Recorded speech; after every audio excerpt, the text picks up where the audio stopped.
Hello friends, आइए आज हम लोग इस वीडियो में 1 से लेकर 150 तक यानी लगभग हम लोग इस वीडियो में 150 जीके जीएस देखेंगे जो आगामी परीक्षाओं के लिए काफ़ी महत्वपूर्ण साबित होंगे। तो चलते हैं पहले क्वेश्चन की ओर। पहला क्वेश्चन कह रहा है कि निम्नलिखित में से कौन सा भारत में जाति प्रथा का कारण नहीं है। तो इसका राइट आंसर होगा आपका बी नंबर, यानी विवाह समूह के सदस्यों में ही हो सकता है, यह भारत में जाति प्रथा का कारण नहीं है। अगला क्वेश्चन की ओर बढ़ते हैं। अगला क्वेश्चन कह रहा है कि भारत के किस राज्य में कट्टी बिहू असम आयोजित कर रहा है कि भारत के किस राज्य में कट्टी बिहू महोत्सव आयोजित किया जाता है। तो ऑप्शन नंबर हो जाएगा बी, यानी असम में कट्टी बिहू महोत्सव मनाया जाता है। अगला क्वेश्चन की ओर बढ़ते हैं। अगला क्वेश्चन कह रहा है कि भारत अफीम युद्ध का समापन करने वाली संधि कौन थी। तो इसका राइट आंसर होगा आपका ए नंबर, नॉन किंग। कह रहा है कि प्रथम अफीम युद्ध का समापन करने वाली संधि कौन थी, तो नॉन किंग। अगला क्वेश्चन की ओर बढ़ते हैं। अगला क्वेश्चन कह रहा है कि पुस्तक हैप्पीनेस ऑल अराउंड के लेखक कौन है। तो ऑप्शन हो जाएगा बी, यानी अभिजीत गुप्ता। अगला क्वेश्चन की ओर बढ़ते हैं। अगला क्वेश्चन कह रहा है कि बेबर के अनुसार निम्न में से कौन सा पारंपरिक साता का स्रोत है। तो इसका राइट आंसर होगा ए नंबर, यानी पार्था। ठीक है, अगला क्वेश्चन की ओर बढ़ते हैं। अगला क्वेश्चन कह रहा है कि भारत में दार्शनिक विचार के इतिहास के संबंध में सांख्य संप्रदाय से संबंधित कथनों पर विचार करना है। तो इसका राइट आंसर होगा आपका सी नंबर, यानी कह रहा है कि ए और दो। तो ए में क्या कह रहा है, कह रहा है कि संख्या पुनर्जन्म या आत्मा के आवागमन के सिद्धांत को स्वीकार नहीं करता है। दो में कह रहा है कि संख्या का मान्यता है कि आत्मा ज्ञान ही मोक्ष की ओर ले जाता है, ना कि कोई बाहरी प्रभाव अथवा कारक। अगला क्वेश्चन की ओर बढ़ते हैं। अगला क्वेश्चन कह रहा है कि कौन सा मंत्रालय खेल पुरस्कार के सम्मान से जुड़ा है, यानी खेल पुरस्कार के सम्मान से कौन सा मंत्रालय जुड़ा हुआ है। तो ऑप्शन नंबर बी, यानी युवा मामले और खेल मंत्रालय, युवा मामले और खेल मंत्रालय। अगला क्वेश्चन की ओर बढ़ते हैं। अगला क्वेश्चन कह रहा है कि देखिएगा, भारत में जल प्रदूषण निरोधक नियंत्रण अधिनियम किस वर्ष पारित किया गया था। यानी कह रहा है कि भारत में जल प्रदूषण निरोध एवं अधिनियम किस वर्ष पारित किया गया था। तो ऑप्शन हो जाएगा डी, यानी 1974 में। अगला क्वेश्चन की ओर बढ़ते हैं। कह रहा है कि सप्त क्रांति की अवधारणा को प्रतिपादित किया गया था किसके द्वारा। तो ऑप्शन नंबर ए, यानी राम मनोहर लोहिया के द्वारा। यानी सप्त क्रांति की अवधारणा को प्रतिपादित किया गया था राम मनोहर लोहिया के द्वारा। ऑप्शन नंबर ए हो जाएगा। अगला क्वेश्चन की ओर बढ़ते हैं। देखिएगा, अगला क्वेश्चन कह रहा है कि जब आयोडीन घोल की कुछ बूंद को चावल के पानी में मिलाया जाता है तो घोल नीला काला हो जाता है, यह इंगित करता है कि चावल के पानी में शामिल है क्या। यानी चावल के पानी में क्या शामिल होता है। तो ऑप्शन नंबर सी, यानी स्टार्च, जिसको बोलते हैं हिंदी में मॉन्ड, शामिल होता है। अगला क्वेश्चन की ओर बढ़ते हैं। निम्नलिखित कह रहा है कि निम्नलिखित ऐतिहासिक स्तर पर विचार करना है। जैसे में कह रहा है कि अजंता की गुफा है, यह ऐतिहासिक स्थल है, तो एकदम है। उसके बाद लेपाक्षी मंदिर, यह भी क्या है, तो ऐतिहासिक स्थल है। ठीक है, कह रहा है कि अजंता की गुफा है और लेपाक्षी मंदिर भित्ति चित्रकला के लिए भी जाना जाता है या जाने जाते हैं। यानी ऑप्शन नंबर हो जाएगा आपका बी नंबर, यानी एक और दो दोनों। अगला क्वेश्चन की ओर बढ़ते हैं। अगला क्वेश्चन कह रहा है कि निम्न में से किस कंपनी ने 1983 में ह्यूमुलिन का विक्रय आरंभ कर लिया। तो option number A, Eli Lilly. अगला क्वेश्चन की ओर बढ़ते हैं। कह रहा है कि चेन मेंग किस स्पर्धा की चैंपियन खिलाड़ी है, चेन मेंग। तो ऑप्शन हो जाएगा सी, टेबल टेनिस से। अगला क्वेश्चन की ओर बढ़ते हैं। अगला क्वेश्चन कह रहा है कि भारत में चाय उत्पादन में प्रथम स्थान किस राज्य का है। चाय उत्पादन में प्रथम स्थान कौन सा राज्य है। तो ऑप्शन नंबर बी, असम राज्य है। अगला क्वेश्चन की ओर बढ़ते हैं। कह रहा है कि परितंत्रों में खाद्य श्रृंखला के संदर्भ में निम्नलिखित कथन पर क्या करना है, विचार करना है। ठीक है, तो कह रहा है कि ए नंबर में देखिएगा, कह रहा है कि खाद्य श्रृंखला उस क्रम का निर्देशन करता है जिसमें जीवों की एक संख्या एक दूसरे के आहार द्वारा पोषित होती है। आगे देखिए क्या कह रहा है। आगे कह रहा है कि खाद्य श्रृंखला एक जाति की समष्टि के अंतर्गत पाई जाती है। ठीक है, आगे कह रहा है कि खाद्य श्रृंखला उस प्रत्येक जीव की संख्याओं का जो दूसरे के द्वारा खाई जाती है या निदर्शन करती है। यानी कहने का मतलब है इसका अगर देखा जाए राइट आंसर होगा केवल एक। अब एक में क्या था देखते हैं। एक में कह रहा था कि खाद्य श्रृंखला जो है ना, खाद्य श्रृंखला उस क्रम का निर्देशन करती है जिसमें जीवों की एक संख्या दूसरे आहार के द्वारा पोषित होती है। ठीक है, अगला क्वेश्चन की ओर बढ़ते हैं। अगला क्वेश्चन कह रहा है कि ऐसी समष्टि पारस्परिक क्रिया जिसमें एक जाति का लाभ होता है और दूसरी को ना लाभ होता है ना ही हानि को होता है, उसे क्या कहते हैं? तो हम लोग इसको कहते हैं सहभोजिता। क्या बोलते हैं? सहभोजिता कहते हैं। यानी कह रहा है कि एक ऐसी पारस्परिक क्रिया जिसमें एक जाति को लाभ होता है और दूसरी जाति को ना तो लाभ होता है और ना ही हानि होता है, उसको क्या बोलते हैं? सहभोजिता। अगला क्वेश्चन की ओर बढ़ते हैं। कह रहा है कि प्रदीप्त नलिका तथा नियॉन चिन्ह बलों में होता है क्या? तो ऑप्शन नंबर डी यानी प्लाज्मा होता है। अगला क्वेश्चन की ओर बढ़ते हैं। अगला क्वेश्चन कह रहा है कि निजी क्षेत्र में लघु एवं मध्यम उद्योगों के विकास के हेतु औद्योगिक साख व निवेश निगम का प्रायोजन करता है, यानी करता था कौन? तो ऑप्शन नंबर जाएगा सी यानी विश्व बैंक कमीशन के द्वारा। अगला क्वेश्चन की ओर बढ़ते हैं। 42वां संविधान संशोधन अधिनियम के कुछ विषय राज्य सूची से समर्थित सूची में डाल दिया गया है, इनमें से उचित पर है कि इनमें से नीचे गलत उल्लेखित है, इसमें से क्या करना है? चुनना है। तो इसका राइट आंसर होगा डी यानी 1 स्थानीय सरकार। इसमें से क्या कह रहा है? कह रहा है कि इनमें से कौन से नीचे गलत उल्लेखित है, यानी गलत के बारे में बताया गया है। तो 1 और स्थानीय सरकार यह 42वें संविधान संशोधन अधिनियम के द्वारा नहीं डाला गया है। और कौन कौन डाला गया है? राज्य सूची से समर्थित सूची में देखिएगा तो शिक्षा और वन जंगल जानवरों का संरक्षण, शिक्षा पक्षियों का संरक्षण, लेकिन यह गलत है। अगला क्वेश्चन की ओर बढ़ते हैं। 7वीं अनुसूची योजना के अंतर्गत अपनाई गई विकास व्यूह रचना थी क्या? तो ऑप्शन नंबर डी यानी सभी। अब देखिएगा सभी में क्या होगा? तो कह रहा है कि तकनीकी का विकास उन्मुख समृद्धि, कृषिगत का विकास उन्मुख समृद्धि, औद्योगिक विकास उन्मुख समृद्धि। अगला क्वेश्चन की ओर बढ़ते हैं। अगला क्वेश्चन कह रहा है कि निम्नलिखित में से कौन सी समिति मौलिक कर्तव्य से संबंधित है, यानी मौलिक कर्तव्य से कौन सा समिति संबंधित है?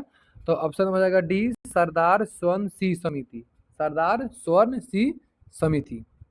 अगला क्वेश्चन की ओर बढ़ते हैं। अगला क्वेश्चन कह रहा है देखिएगा, कह रहा है कि एनी बेसेंट के बारे में जो है ना, एनी बेसेंट के बारे में बताना है। तो इसका राइट आंसर होगा सी। अब देखते हैं कि सी में क्या क्या कह रहा है। यानी तो सी में दिया है 1 और 3। तो 1 में क्या कह रहा है कि होमरूल आंदोलन प्रारंभ करने के लिए उत्तरदायी थी, यानी एनी बेसेंट जो थी ना, तो होमरूल आंदोलन प्रारंभ करने के लिए उत्तरदायी थी। उसके बाद कह रहा है कि इंडियन नेशनल कांग्रेस की एक बार अध्यक्षता की थी। अगला क्वेश्चन की ओर बढ़ते हैं। देखिएगा यहाँ पर कह रहा है कि अनुक्रम को पूरा करना है। इसको मान लीजिए कि रीजनिंग है, ठीक है। तो इसको अगर देखिएगा हम लोग तो इसका आंसर हो जाएगा डी नंबर यानी n के पावर 17 मीटर। अगला क्वेश्चन की ओर बढ़ते हैं। भारत में संघीय न्यायालय की स्थापना किस अधिनियम रिपोर्ट द्वारा की गई थी? तो ऑप्शन नंबर डी यानी भारत सरकार अधिनियम 1935 के द्वारा। अगला क्वेश्चन की ओर बढ़ते हैं कि तेल की पतली फिल्म से परावर्तित श्वेत प्रकाश में रंग दिखाई देने का कारण क्या है? तो ऑप्शन नंबर इसका हो जाएगा बी यानी व्यतिकरण। अगला क्वेश्चन की ओर बढ़ते हैं। कट्टी जल्ली एवं कच्ची सतहों पर कौन से सूक्ष्म जीव पनपते हैं? कह रहा है कि कटी कोनो अगर सतह कट गया है या जल गया है तो उस पर कौन से जीव पनपते हैं? तो ऑप्शन हो जाएगा आपका डी नंबर यानी स्टैफाइलोकोकाई। कह रहा है कि स्टैफाइलोकोकाई किसी कट्टी या जली सतहों पर पनपते हैं। अगला क्वेश्चन की ओर बढ़ते हैं। कह रहा है कि अर्थशास्त्र को जिस अधिनियम के रूप में श्रेष्ठता, कह रहा है कि देखिएगा, कह रहा है कि अर्थशास्त्र को जिस अधिनियम के रूप में श्रेष्ठता परिभाषित किया जाता है वह क्या है? तो ऑप्शन नंबर सी यानी किस प्रकार समाज अपने समिति साधनों का प्रबंधन करे। ऑप्शन नंबर सी में क्या कह रहा है कि किस प्रकार समाज अपने समिति साधनों का प्रबंधन करे, यह अर्थशास्त्र को क्या करता है, तो श्रेष्ठता को परिभाषित करता है। अगला क्वेश्चन की ओर बढ़ते हैं। अगला क्वेश्चन कह रहा है कि सांची का स्तूप मूल रूप से किस मौर्य शासक ने बनवाया था, तो सांची का स्तूप जो है वह बनवाया था अशोक। अगला क्वेश्चन की ओर बढ़ते हैं। कह रहा है कि एक समाज की बैठक में 10 व्यक्ति उपस्थित है, सभी एक दूसरे से एक बार हाथ मिलाते हैं तो कुल कितने हाथ मिलाएंगे, तो इसका राइट आंसर होगा आपका, देखिएगा, डी, यानी 45। कितने मिलाएंगे, 45। अगला क्वेश्चन की ओर बढ़ते हैं। कह रहा है कि एक खाद्य श्रृंखला में निम्नलिखित में से सर्वाधिक संख्या किसकी होती है, यानी खाद्य श्रृंखला में सर्वाधिक संख्या किसकी होती है, तो ऑप्शन नंबर जाएगा डी, यानी अपघटक के होता है। ठीक है। अगला क्वेश्चन की ओर बढ़ते हैं। कह रहा है कि पुराने और प्रयुक्त कंप्यूटर या उनके पुर्जों के असंगत अव्यवस्थित निपटान के कारण निम्नलिखित में से कौन से ई अपशिष्ट के रूप में पर्यावरण से निर्मुक्त होते हैं, तो ऑप्शन नंबर बी। अब बी में क्या है, तो देखिएगा, कह रहा है कि एक बी में क्या है, तो 1 2 3 5 6। तो एक में क्या है, बेरिलियम, 2 में क्या है, कैडमियम, 3 में क्या है, क्रोमियम, उसके बाद 5 में क्या है, पारद, 6 में क्या है, सीसा। क्वेश्चन कह रहा है कि पुराने और प्रयुक्त कंप्यूटरों या उनके पुर्जों के असंगत अव्यवस्थित निपटान का कारण निम्नलिखित में से कौन से ई अपशिष्ट के रूप में पर्यावरण में विमुक्त होते हैं, तब बेरिलियम, कैडमियम, क्रोमियम, पारद, सीसा। अगला क्वेश्चन की ओर बढ़ते हैं। भारत का वाटरमैन किन्हें कहा जाता है, यानी भारत का वाटरमैन किसे कहा जाता है, तो ऑप्शन हो जाएगा बी, राजेंद्र सिंह को। अगला क्वेश्चन की ओर बढ़ते हैं। कर्क रेखा निम्नलिखित में से किन राज्यों के समूह से होकर गुजरती है, तो राजस्थान, मध्य प्रदेश, बिहार। यह जगह गलत। आगे देखते हैं। गुजरात, झारखंड, त्रिपुरा, यानी कहने का मतलब है इसका राइट आंसर हो जाएगा आपका बी नंबर, यानी गुजरात से होकर गुजरती है, राजस्थान से होकर गुजरती है। देखिएगा, यानी गुजरात और झारखंड और त्रिपुरा, लेकिन उसमें दिया था राजस्थान, मध्य प्रदेश, बिहार, यानी बिहार दे दिया था, इसीलिए वो गलती हो गया है। लेकिन गुजरात, झारखंड और त्रिपुरा यह होगा, यानी कर्क रेखा भारत के 8 गो राज्य से होकर गुजरता है। ठीक है। अगला क्वेश्चन की ओर बढ़ते हैं। जब 1942 में अखिल भारतीय राष्ट्रीय कांग्रेस ने भारत छोड़ो आंदोलन छेड़ा, तब भारत का वर्षाय कौन था, तो ऑप्शन हो जाएगा ए नंबर, लिनलिथगो। अगला क्वेश्चन की ओर बढ़ते हैं। निम्नलिखित में से कौन सा एक बौद्ध मठ में निर्वाण की अवधारणा की सर्वश्रेष्ठ व्याख्या करती है, तो इसका राइट आंसर होगा सी, परमानंद एवं, कह रहा है कि परमानंद एवं विश्राम की स्थिति। अगला क्वेश्चन की ओर बढ़ते हैं। किरचॉफ का धारा नियम डैश संरक्षण पर आधारित है, जबकि किरचॉफ का वोल्टेज नियम किसके संरक्षण पर आधारित है, तो ऑप्शन नंबर सी, आवेश और ऊर्जा, यानी किरचॉफ का नियम जो है ना, तो आवेश और ऊर्जा के नियम पर आधारित है। अगला क्वेश्चन की ओर बढ़ते हैं। अगला क्वेश्चन कह रहा है कि निम्नलिखित में से, कह रहा है कि निम्न में से पानी में कौन सी धातु मिनीमाटा रोग का कारण बनती है, तो ऑप्शन नंबर सी, पारा। अगला क्वेश्चन की ओर बढ़ते हैं।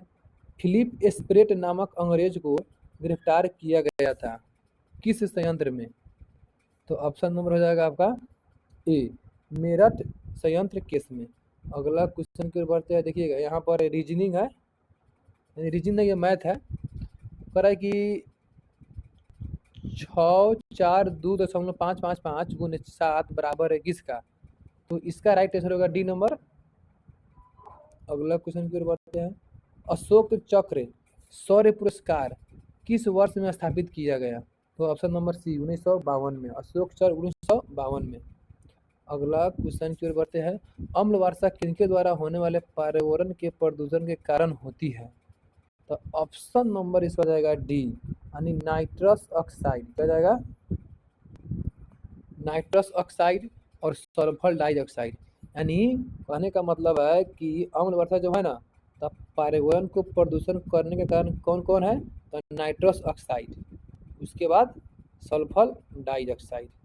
अब नाइट्रस ऑक्साइड यानी होता है N2O, क्या होता है N2O, उसके बाद सल्फर डाई SO2, सब क्या है तो अम्ल वर्षा के कारण होने वाला पर्यावरण के प्रदूषण करता है। अगला क्वेश्चन की ओर बढ़ते हैं। आमने सामने की अंतः क्रिया के संबंध में मानव व्यवहार के अध्ययन को क्या कहते हैं?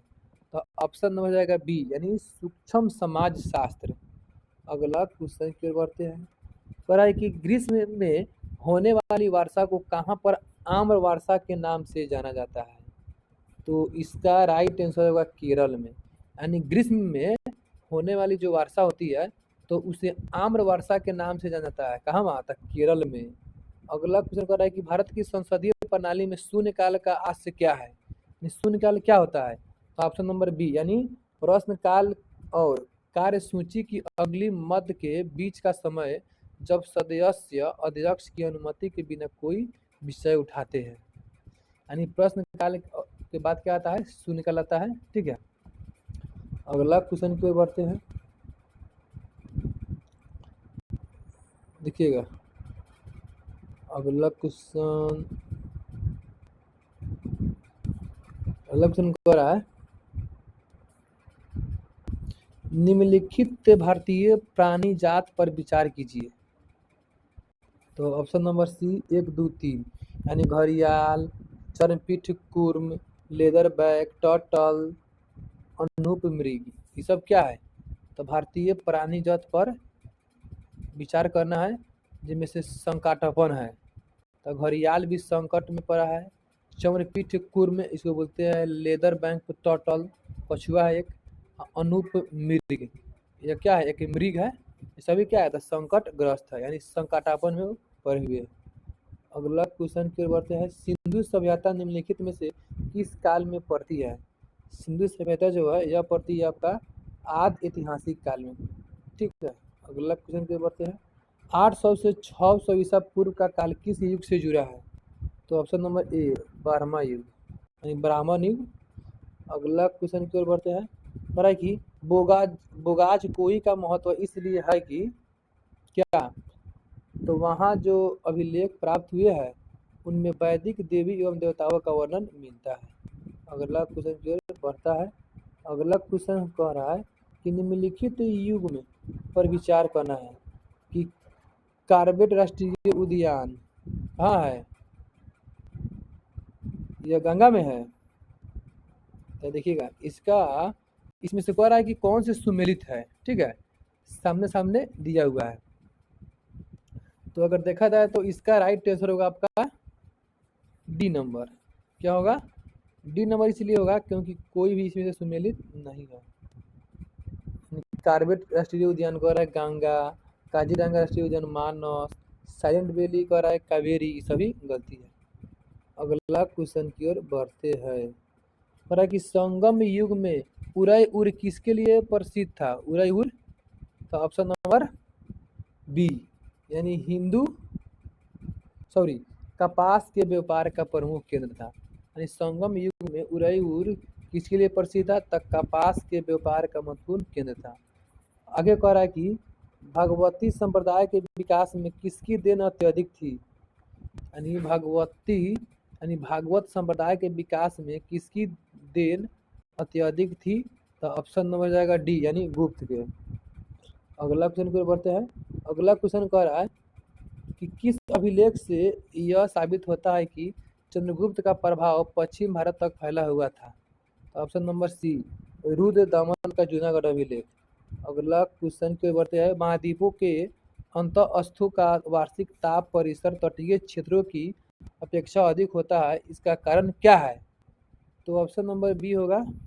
बी में क्या है तो 1 और 2 है, तो 1 2 में क्या है तो भूमि और जल के बीच तापीय अंतर, महाद्वीपों और महासागरों के बीच तुगनता में अंतर। अगला क्वेश्चन की ओर बढ़ते हैं।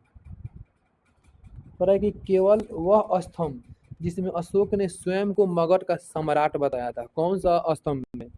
तो ऑप्शन नंबर डी भाब्रू स्तंभ में। यानी भाब्रू स्तंभ में जो है ना अशोक ने स्वयं को मगध का सम्राट बताया था। अगला क्वेश्चन के बढ़ते हैं। उस स्रोत का नाम बतलाइए जो प्राचीन भारत के व्यापारिक मार्गों पर मौन है। तो ऑप्शन नंबर बी मिली पंदना हो, मिलिंद पनहो। अगला क्वेश्चन की ओर बढ़ते हैं। कह रहा है कि